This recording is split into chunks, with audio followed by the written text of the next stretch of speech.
안녕하세요. 로봇공감 로그인 톡. 저는 사회를 맡은 홍담입니다. 반갑습니다.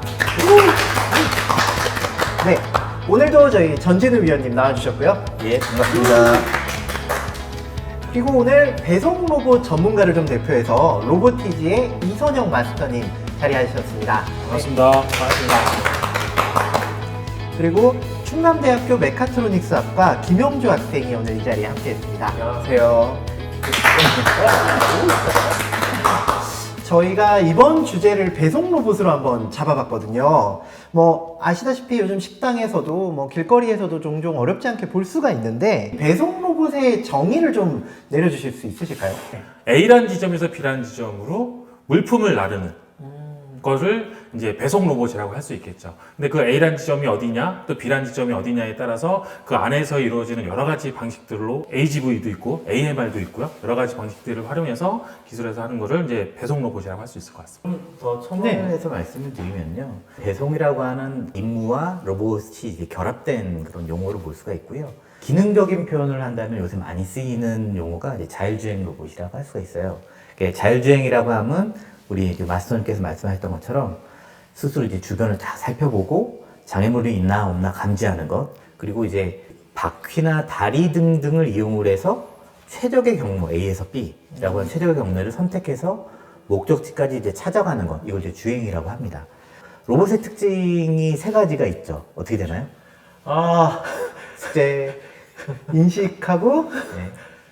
뭐 판단하고. 판단하고 네. 네, 그리고 행동하고 예, 네. 그렇죠. 그래서 자율주행은 어떻게 생각하면 로봇이라는 의미이기도 해요. 그래서 이제 자율주행을 하는데 어떤 자율주행이냐 했을 때 물건을 나르는 배송이라는 그런 자율주행을 하는 로봇. 그래서 이제 줄여서 우리가 이제 흔히들 이제 배송 로봇 이렇게 표현한다고 보시면 될 것 같아요. 어떤 분야에서 좀 많이 쓰이는지가 좀 궁금하거든요.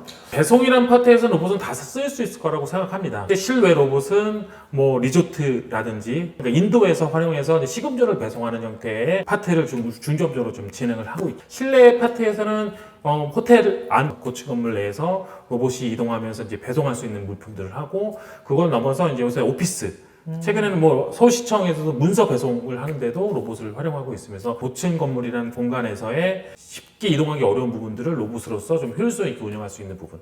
저희 기관에도 지금 들어와 있습니다. 로봇산업진흥원에도 요 개미 로봇이 하나 들어와 있어서 저희가 이제 엘리베이터까지 자동으로 이렇게 택배 오면은 이동도 해주고, 근데 딱 하나 무서운 게 그 문 앞에서 이렇게 쾅쾅쾅 두드리시는 거 있어요. 지금 온라인 쇼핑이라는 거가 굉장히 활성화되면서 그건 또 코로나 시기를 통해서 더 확장되고 더 많아졌던 부분도 있었고요. 그러다 보니 인력이 굉장히 부족해졌고, 그런 부분에서 과로사라든지 굉장히 다양한 사회 문제들을 만들어내고 있는 부분도 있습니다. 코로나 때만 해도 10년 정도 걸릴 것을 5년이나 그만큼 땡겨지면서 지금 현재 로봇은 더 관심을 갖고 있고 활용도도 더 빨리 번져가고 있다. 그 전 세계 이제 배달 로봇 시장은 한 2026년까지 한 1조 2,800억 정도 시장까지 성장한다는 얘기가 있고요. 이 전자상거래 하면 딱 떠오르는 그 회사가 하나 있죠. 미국의 회사. 이제 아마존 있죠. 이 코로나 팬데믹을 거치면서 전자상거래 시장의 중요성이 굉장히 강조가 되고 또 이게 더 급부상하는 그런 계기가 분명히 됐고요. 그러면서 동시에 이제 인력난이 심화가 지금 이루어지고 있습니다. 한 2024년 되면 충원한 인력이 바닥난다라는 그런 내부 보고서도 있다고 합니다.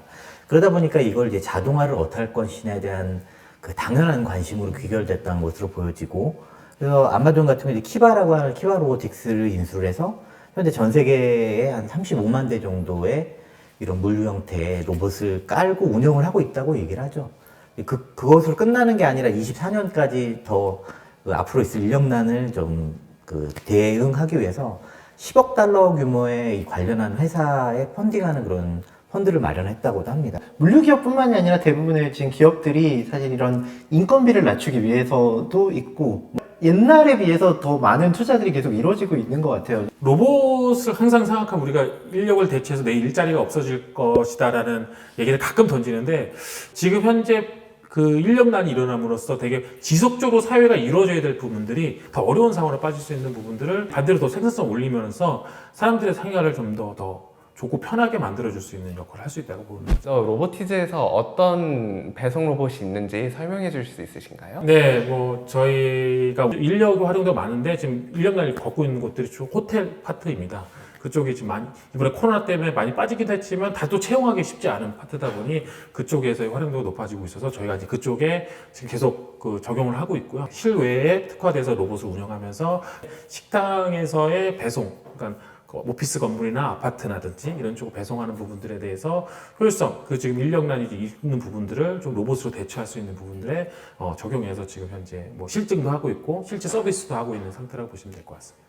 그러면 이 사업의 초반부와 그리고 현재 진행되고 있는 과정에서 혹시 어떤 차이점이 발생했는지 여쭤볼 수 있을까요? 처음에는 그냥 오로지 자율주행에 대한 거에만 좀 신경을 많이 썼어요. 로봇 하면 사람들이 다 자율주행 로봇이라는 파트를 생각했는데 자율주행만이 다는 아니더라. 로봇이 자율주행을 하고 싶어도 할 수 없는 경우들이 생기거든요. 그러니까 앞에 우리 도로에 보시면 가끔 뭐 이삿짐을 하고 올라오기도 하고 도로 공사한다고 막기도 하고 어쨌든 가끔 차가 인도에 올라가 있기도 하고 막 그러거든요. 그럼 로봇이 갈 수 없는 상황들이 그러니까 자율주행을 했어도 갈 수 없는 상황일 때 그런 상황일 때는 로봇이 이제 관제라는 시스템에 그런 걸 알려줘야 돼요. 난 지금 갈 수가 없어. 그러면 어떻게 해야 돼? 라고 로봇이 스스로 판단하기보다는 그런 상황을 전반적으로 판단해서 얘한테 적절한 명령을 내려줘야 되는 부분이 있다 보니 관제 시스템이라는 영역이 되게 중요하다. 초기에는 자율주행률을 높이기 위해 노력했다면 이제는 얘가 배송률을 높이기 위한, 그러니까 한마디로 완성된 서비스를 하기 위한 방법을 하려면 어떤 시스템을 잘 갖춰야 돼요? 관제 시스템을 염두하고 만든 건 아닌 거죠? 아닙니다. 초기에도 있긴 했었습니다. 네. 있긴 했었지만 관제의 기능보다는 자율주행, 우리는 꼭 로봇이 스스로 다니게 해서 100%도 완주하는 걸 만들어야 되라고 생각을 좀 더 강하게 갖고 있었던데 지금 아시다시피 우리가 제일 안전하다고 생각하는 엘리베이터도 관제 기능이 같이 있거든요.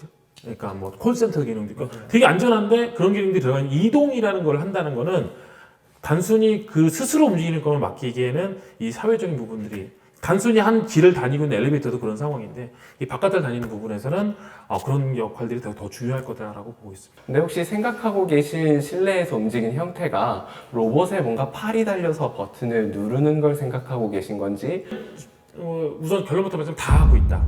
그런 기능이 될 수 없는 곳에서는 팔이 없다면 그렇게 할 수가 없거든요. 저희는 집게임이라는 로봇은 로봇팔이라는 게 달려 있다 보니 직접 이제 컨택을 하면서 활용할 수 있는 영역이 좀 더 넓어질 수 있다라고 보고 있습니다. 겪으셨던 재미있는 혹은 황당한 에피소드 같은 게 있을까요? 한 번은 로봇이 이렇게 실내에서 운영을 하고 있는데 아이가 이렇게 펄쩍하고 올라탔어요. 되게 우정일 때는 되게 심각한 상황이고 어떻게 보면 다칠 수도 있지 않을까 했는데 그 다음 상황이 더 재밌었어요. 그 아이가 올라탔는데 앞에서 부모님들이 그 사진을 찍고 계시더라고요. 그래서 그럼 이 부모님도 아이가 이게 올라탄 게 위험하다고 생각하지 않은 거죠. 재밌는 장면이라고 생각한 거예요. 로봇을 되게 친근하게 생각하고 안전하게 생각했던 거죠. 평소에 아무도 관심을 안 가지던 물류 로봇이 하나 있었거든요. 근데 저희가 무슨 행사 때문에 눈을 한번 붙여놓은 적이 있어요. 그 후부터 사람들이 그 근처에 가서 사진을 찍고 있는 거예요. 그래서 이거 되게 묘한 포인트다라고 생각을 했었거든요. 물건을 배송하는 역할을 하는 놈인데 이 로봇이 재미있고 즐겁고 아니면 뭐 귀엽고 그러면 사람들이 자꾸 방해를 하는 거죠. 아이돌이 됐네. 아이돌이 됐네. 자꾸 그걸 시간을 뺏기는 상황이 되니까 그래서 최근에 와서 로봇을 귀엽게 만드는 게 과연 답일까? 맞아요. 라는 생각도 갖게 되는 부분. 어떤 부가적인 규제가 더 해소가 되어야 할까요? 지금 그다음에 로봇이 뭔가 갈 때 양보해 주세요라고 했을 때 사람들은 그걸 어떻게 양보해야 되는지 잘 모르는 상황도 발생하거든요. 우리도 보면 가끔 이제 지하철을 탈 때 뭐 두 줄로 주세요 아니면 에스컬레이터 탈 때도 뭐 오른쪽으로 서서 올라가시고 이런 것들에 대한 캠페인을 하듯이 로봇을 활용하려면 이렇게 활용하고 로봇과를 공존하려면 이렇게 돼야 됩니다라는 것들에 대한 인식 개선도 좀 필요하지 않나 하는 생각을 하고 있습니다. 그래서 이제 대부분 이제 신산업의 경우에는 이제 POC라는 게 상당히 중요합니다. POC라고 하는 거는 그 개념에 대한 그 실증 뭐 이런 개념이라고 볼 수가 있거든요. 우리가 이제 이런 걸 대부분 이제 실증 한번 해봐야 됩니다라고 얘기를 하는데 이런 서비스 새로운 기술을 활용한 서비스를 한 칸 쌓아봐야 되는 문제들이 있어요. 공원에서도 쌓아봐야 되고요. 도로에서도 도로도 굉장히 아까 뭐 이삿짐이 있는데 뭐 건널목 여러 개가 있잖아요. 그것들을 이제 사회적인 자본처럼 하나하나 쌓아야지만 로봇이 이제 비로소 하나의 이제 서비스로서 혹은 뭔가 재화나 부가가치를 만드는 가치 있는 비즈니스로서 받아들일 수 있는. 어떤 회사가 좋은 회사입니까? 로봇 회사는 그러면 저는 딱 한마디로 얘기해 경험이 많은 회사가 가장 우수한 회사다. 사회에서 일어날 수 있는 여러 가지 이 다니면서 나오는 그 변수들을 얼마 통제할 수 있는 그 경험들을 갖고 있냐. 주식 얘기를 한번 한 적이 있는데 그때는 주가가 높은 회사가 최고라고 생각을 하긴 했었거든요.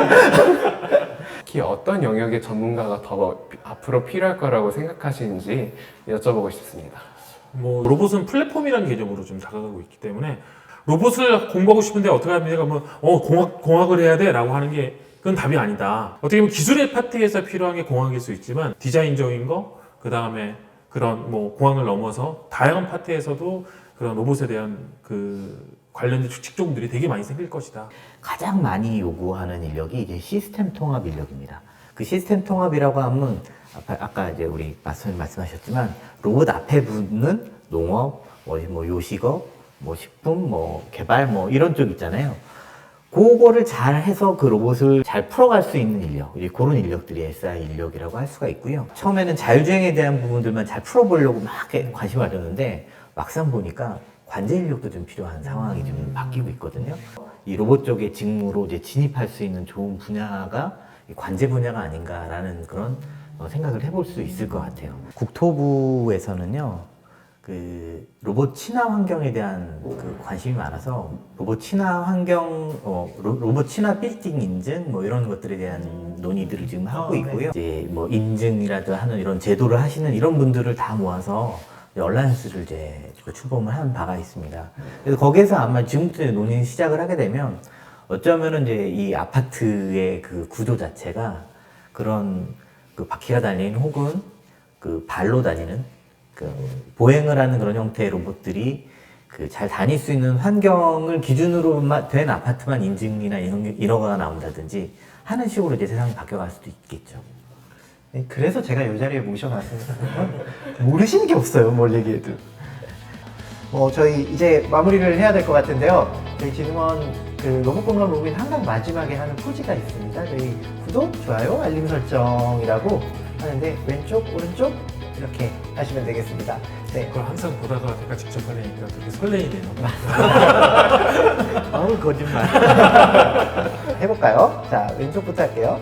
구독, 좋아요, 알림 설정. 여전히. 네, 감사합니다.